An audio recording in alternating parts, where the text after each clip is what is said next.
నమస్తే. ఈరోజు టాపిక్ వచ్చేసి బైపోలర్ డిజార్డర్. సో, ఈ బైపోలర్ డిజార్డర్ అంటే ఏంటి? అసలు దీని లక్షణాలు ఎలా ఉంటాయి? ఏ ఏజ్ గ్రూప్ వాళ్ళకి ఇది వస్తుంది అనేది మనకు వివరించడానికి సైకియాట్రిస్ట్ డాక్టర్ కేశవరావు ఉన్నారు. ఆయనతో మాట్లాడదాం. నమస్తే సార్. నమస్తే. బైపోలర్ డిజార్డర్, అసలు బైపోలర్ డిజార్డర్ అంటే ఏంటి సార్? బైపోలార్ డిసార్డర్ అంటే పేరులోనే ఉంది, 2 పోల్స్ అని. అంటే మామూలుగా మన యొక్క మూడ్, మనము నార్మల్గా కొన్నాళ్ళు హ్యాపీగా ఉంటాము, ఒక్కోసారి కొంచెం సాడ్గా ఉంటాము. డిప్రెషన్ గురించి మనం మాట్లాడుకున్నాము ఇంతకుముందు. డిప్రెషన్ అంటే వాళ్ళకి ఎక్కువగా లో మూడ్లో ఉంటారు, విచారంగా ఉంటారు ఎక్కువగా. అదే బైపోలార్ డిజార్డర్లో వాళ్ళు కొన్నాళ్ళు హైగా ఉండటము, కొన్నాళ్ళు లోగా ఉండటము, కొన్నాళ్ళు మధ్యలో ఉండటము, ఇలా మూడ్ పైకి అప్ అండ్ డౌన్ తేడాలు వస్తూ ఉంటాయి. సో ఈ మూడ్ అప్ ఉన్నప్పుడు దాన్ని మనం మేనియా అంటాం. మేనియా అనేటువంటిది ఉన్నప్పుడు మనిషి చాలా ఓవర్ యాక్టివ్గా ఉంటాడు, చాలా సంతోషంగా ఉంటాడు. నువ్వు ఎంత హ్యాపీ అంటే 200%, 1000% అంటాడు. తర్వాత బట్టలు కూడా చాలా ఫ్లాషీగా బట్టలు వేసుకోవటము, పాటలు పాడటము, రాత్రంతా నిద్ర లేకుండా ఉండటము, గంతులు వేయటము, పాటలు పాడటము, ఈ విధంగా తను చాలా హ్యాపీగా ఉంటాడు. కానీ ఇంట్లో వాళ్ళు ఎవరు భరించలేరు, పక్క వాళ్ళు ఎవరు భరించలేరు. ఒక్కొక్కసారి వాళ్ళకు ఇది కూడా గ్రాండియోసిటీ, నేను చాలా గొప్పవాడిని అనుకుంటారు. ఒక్కొక్కసారి వాళ్ళు వేరే వాళ్ళతో గొడవ పెట్టుకుంటారు. నేను చాలా గొప్పవాడిని అని చెప్పి పోలీస్ స్టేషన్లో పోయి ఎస్ఐలను కూడా నువ్వెంతరా అని ఎస్ఐలని మీది మాట్లాడి దెబ్బలు తిన్న వాళ్ళు కూడా ఉన్నారు. ఎందుకంటే ఎస్ఐకి తెలియదు వీడికి ఇలా మెంటల్ ఇల్నెస్ ఉందని చెప్పి. సో వీడికి ఏంటి ఇంత పొగరా అనుకుంటాడు, చూస్తే మిగతా అన్నీ నార్మల్గానే ఉంటాడు. సో ఆ విధంగా మేనియా ఫేజ్లో ఉంటాడు. ఈ మేనియా ఫేజ్ 3 నెలలు, 4 నెలలు, 2 నెలల తర్వాత మళ్ళీ కొన్నాళ్ళు మామూలుగా ఉండి మళ్ళీ వాళ్ళు డిప్రెషన్ ఫేజ్లోకి పోతారు. ఆ ఫేజ్ లోపల మామూలుగా డిప్రెషన్ లాగా విచారంగా ఉండటము, పనికి సరిగా పోలేకపోవటం. తర్వాత ఒక్కొక్కసారి డిప్రెషన్, బైపోలార్లో వచ్చేటువంటి డిప్రెషన్ చాలా సివియర్గా ఉంటుంది. అసలు ఏ పని చేయలేకపోవటం, చాలా జీవితం అంతా వ్యర్థమని ఆలోచించుకోవటము. వాళ్ళు సూసైడ్ అటెంప్ట్స్ కూడా చాలా కామన్. బైపోలార్ డిప్రెషన్ లోపల సూసైడ్ చాలా కామన్. మనం అప్పుడప్పుడు టీవీలో చూసాం, కొంతమంది సెలబ్రిటీస్ కూడా సూసైడ్ చేసుకున్నారు. వాళ్ళు ఏంటంటే కొన్నాళ్ళు ఈ రిపీటెడ్గా ఈ ఫేజ్ పోయిన తర్వాత ఇంకా మాకు ఇంకా ఇది మళ్ళీ మళ్ళీ వస్తుంది అని చెప్పేసి ఫైనల్ అటెంప్ట్ ఇంకా సూసైడ్ బెటర్ అని అంత డిస్పరేట్గా చేసేటువంటి జబ్బు ఇది.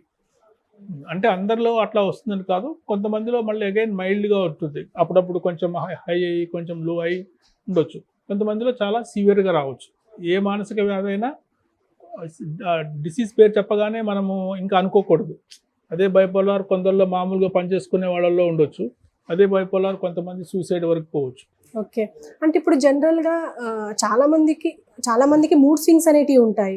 ఈవెన్ అమ్మాయిల్లో కూడా ఒక నెలసరి ఉన్నప్పుడు అయితే ఖచ్చితంగా మూడ్ స్వింగ్స్ ఉంటాయి. దాన్ని కూడా అలా కన్సిడర్ చేయొచ్చు అంటారా బైపోలర్ డిజార్డర్ కింద? అంటే ఇప్పుడు నెల పీరియడ్లో వచ్చినప్పుడు కొంచెం డిస్ఫోరిక్ ఉండటము, దాన్ని బైపోలార్ కింద లెక్క చేయలేము. కానీ మీరు చాలా మంచి ప్రశ్న అడిగారు. యాక్చువల్గా చాలామంది యంగ్స్టర్స్ లోపల, తర్వాత వీళ్ళ లోపల ఈ మూడ్ స్వింగ్స్ మైల్డ్ ఫామ్లో ఉంటాయి. అంటే మీరు ఇందాక పాడుతూ గెంతుతూ అవసరం లేదు. కొంచెం ఒకరోజు చాలా హ్యాపీగా ఉంటారు, తర్వాత ఒక 4 రోజులు చాలా లోగా డల్గా ఉంటారు. సో పక్క వాళ్ళు అంటారు కొంచెం తను మూడ్ స్వింగ్స్ అని చెప్పి పక్క వాళ్ళు చెప్తారు. సో అలాంటి వాళ్ళు ఒక్కొక్కసారి వాళ్ళు సొంతంగా సఫర్ అవటమే కాకుండా, ఎందుకంటే ఇంటర్పర్సనల్ వేరే వాళ్ళతో సంబంధాలు వీళ్ళ కష్టంగా ఉంటాయి. వాళ్ళు ప్రిడిక్ట్ చేయలేరు.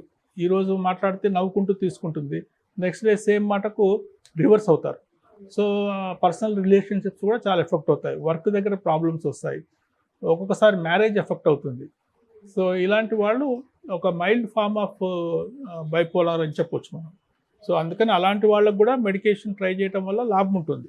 సపోజ్ ఎవరికైనా ఇలాంటి ప్రాబ్లం ఉన్నప్పుడు లోయర్ డోసెస్ లోపల బైపోలార్లో వాడే మందులే వాడితే వాళ్ళకు కూడా లాభం ఉంటుంది. అండ్ ఇప్పుడు ఇంకో డౌట్ ఏంటంటే, చాలామంది మూడ్ స్వింగ్స్ అవుతూ ఉంటాయి. దాన్ని అంటే అబ్బాయిలో కానీ అమ్మాయిలో కానీ మూడ్ స్వింగ్స్ అనేది కామన్. అలాంటిదే ఇప్పుడు బైపోలర్ డిజార్డర్లో కూడా సేమ్ లక్షణాలు ఉన్నాయి.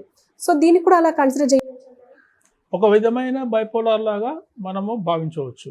అంటే ఇప్పుడు మామూలుగా ఇప్పుడు మేము చెప్పినట్లు బైపోలార్ అంటే వచ్చేటువంటి మేనియా అనేది చాలా క్లియర్గా ఉండాలి. అంటే వాళ్ళు చాలా ఓవర్ యాక్టివిటీ ఎక్కువ లెవెల్లో ఉండటము, కొంచెంగా ఉంటే అనము. ఇట్లాంటి వాళ్ళని మేము ఓకే ఇది బైపోలార్ కాదు కానీ బైపోలార్కి సంబంధించిన మూడ్ స్వింగ్స్, సో వాళ్ళకి అవసరం ఉంటే వాళ్ళకు మనము డ్రగ్స్ స్టార్ట్ చేసుకోవచ్చు. అయితే ఇది ఏ ఏజ్ గ్రూప్స్ మధ్యలో? బైపోలార్ కూడా సామాన్యంగా సేమ్ 18-20 ఇయర్స్లోనే ఎక్కువగా స్టార్ట్ అవుతుంది స్కిజోఫ్రెనియా లాగానే. సో ఎప్పుడైనా రావచ్చు కానీ ఎక్కువగా యువకుల్లోనే వస్తుంది. అవునా? అయితే ఇప్పుడు అమ్మాయిల్లో ఎక్కువ ఉంటుందా, అబ్బాయిల్లో ఎక్కువ ఉంటుందంటారా? అంటే జనరల్గా ఇది మూడ్ స్వింగ్స్కు దగ్గరగా ఉన్నట్టే ఉంది. సో ఈ బైపోలర్ డిజార్డర్ అనేది అమ్మాయిల్లో ఎక్కువ ఉంటుందా, అబ్బాయిల్లో ఎక్కువ ఉంటుందా?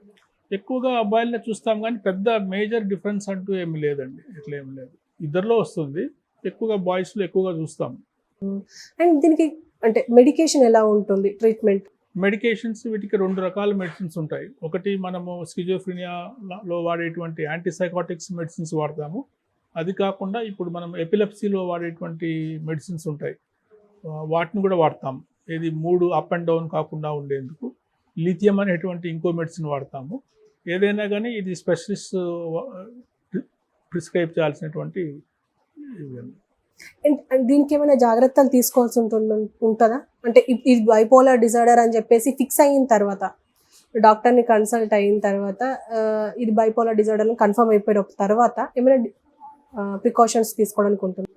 ముఖ్యమైన ప్రశ్న అండి. ఇప్పుడు మెయిన్గా ఏంటంటే ఫ్యామిలీ మెంబర్స్ ఒకసారి బైపోలార్ డయాగ్నోస్ అయిన తర్వాత వాళ్ళని ఒకటి మెడికేషన్ రెగ్యులర్గా వేసుకునేట్టు చూడాలి. రెండవది వాళ్ళకు మళ్ళీ మెడికేషన్ వల్ల ఈ యొక్క రిలాప్సెస్ మళ్ళీ రావటం అనేటువంటిది తగ్గే అవకాశాలు ఉంటాయి. వచ్చినా కానీ అంత సివియర్గా రాదు. మీరు మెడికేషన్ మీద ఉన్నా కానీ ఒక్కొక్కసారి మళ్ళీ రావచ్చు. అయితే వీళ్ళు ముందే గుర్తించాలి. అంటే వాళ్ళకి తెలుసు పోయినసారి వచ్చినప్పుడు ఫస్ట్ ఎట్లా స్టార్ట్ అయింది, నిద్ర సరిగ్గా లేకపోవటం అట్లా ఉంటుంది కదా. సో అలాంటి లక్షణాలు కనపడగానే వెంటనే వాళ్ళు మళ్ళీ సైకియాట్రిస్ట్ దగ్గరికి తీసుకెళ్ళాలి. యూజువల్గా మళ్ళీ మెడిసిన్స్ని అడ్జస్ట్ చేయటము, దానివల్ల సివియర్గా రాకుండా ఉండే అవకాశాలు ఉంటాయి. Okay sir, anyway thank you very much sir. So చూసారు కదా బైపోలర్ డిజార్డర్ అనేది ఎంత డేంజరస్. అంటే దీనివల్ల కొన్ని కుటుంబాలు కూడా కోల్పోయే అవకాశం ఉంటుంది. ఎందుకంటే మూడ్ స్వింగ్స్ ఇందులో ముఖ్యంగా మ్యాటర్ చేసేది.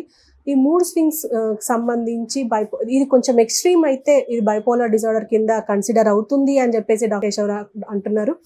సో ఇంకో ఎపిసోడ్తో మళ్ళీ మీ ముందుకు వస్తాను. అప్పటి వరకు నమస్కారం.